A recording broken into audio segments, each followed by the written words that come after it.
Hello, and welcome to Tiger Studio, bringing you the latest in art and culture in and around Towson. Tonight's show is focused on a play by a set of grad students called, Really, You Should Use Bullets.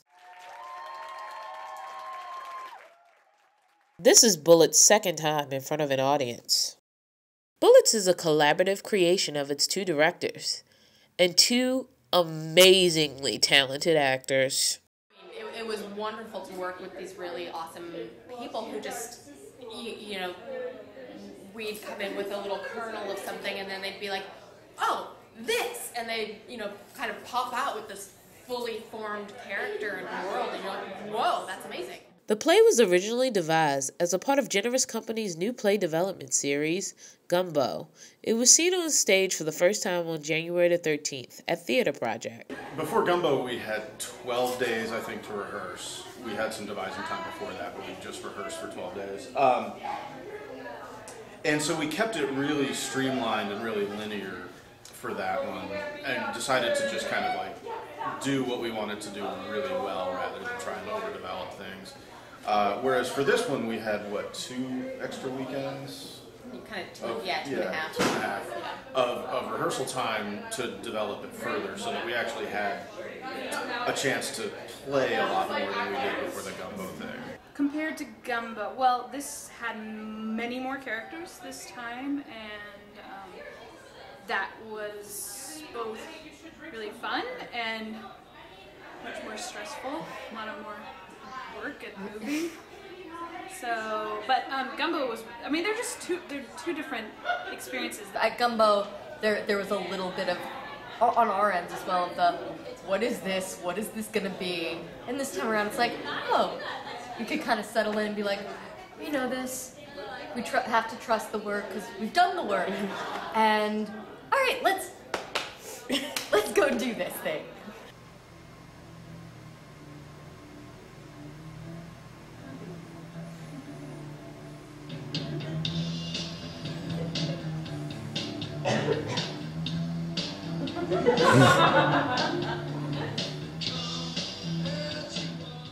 I like that we put back Nirvana. When we first cut it, I was a little upset, though I did understand why it had to be cut. But I'm so glad it made it back in.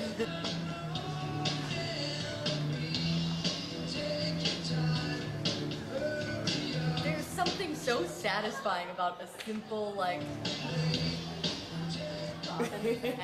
that horrific coffee drink. Just half Cambodian breast milk. Or sorry, lactose-free, or half lactose-free. Half lactose Cambodian breast milk, extra goat seed, ricotta oil, seaweed petals, wasabi balls, and beef shavings with 3.5 Splendors. While the brilliance of Leslie's performance is her ability to connect without dialogue, the brilliance of Amy's performance is her ability to inhabit completely different skins throughout all of her character changes. I think the one that I get the most just joy from, and I can just be silly every single time, is probably the Viking. It's short, sweet, just, I don't speak.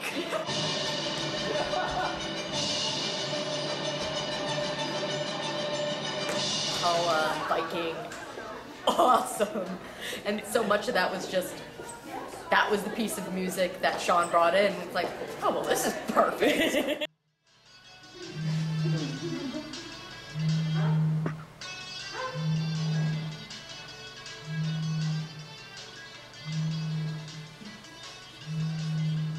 Oh my god, she is such a slut!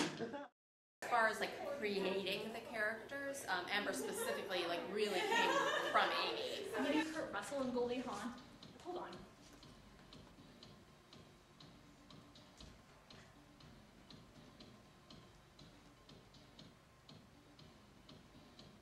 Bitch, please, you're already dead.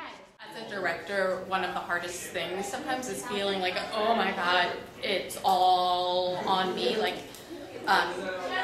in terms of like, does our directorial choice work or not? Like, is the rhythm working or not? And having another person there and having them kind of work along the way and try out different things and give different suggestions than you would think about is really, really cool. Yeah, our rhythms worked really well together. Until next time, this has been Tiger Studio.